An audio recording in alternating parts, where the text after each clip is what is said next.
आज की कहानी है पिशाच का जंगल। तो चलिए शुरू करते हैं। गांव के पास एक घना जंगल था जिसे लोग पिशाच का जंगल कहते थे। वहां जाने की हिम्मत कोई नहीं करता था। कहते थे जो भी उस जंगल में जाता कभी वापस नहीं आता। एक बार गांव का एक शिकारी अर्जुन इन कहानियों को झूठ मानते हुए जंगल में चला गया। उसके पास एक बंदूक, कुछ खाने पीने का सामान और एक मशाल थी। अर्जुन को खुद पर बहुत भरोसा था। जंगल में दाखिल होते ही उसे अजीब सी बेचैनी महसूस हुई। पेड़ इतने घने थे कि सूरज की रोशनी तक नहीं पहुंच रही थी।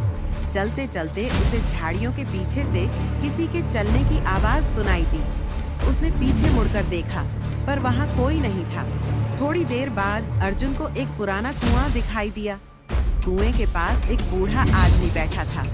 अर्जुन ने उससे पूछा, बाबा, आप यहाँ अकेले क्या कर रहे हैं? बूढ़े आदमी ने कहा, यह जंगल तुम्हारे लिए नहीं है। तुरंत लौट जाओ, नहीं तो पछताओगे। अर्जुन ने हंसते हुए कहा, मैं डरने वालों में से नहीं हूँ।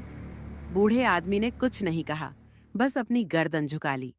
अर्जुन आगे बढ़ गया। जैसे जैसे वह जंगल के अंदर जाता गया, उसे अजीब अजीब आवाजें सुनाई देने लगी। कभी बच्चे के रोने की, कभी किसी औरत के हंसने की। अचानक उसे एक पेड़ के पास कुछ चमकती आंखें दिखी। उसने मशाल की रोशनी डाली तो देखा कि वहां एक साया खड़ा था। वह साया धीरे धीरे उसकी ओर बढ़ रहा था।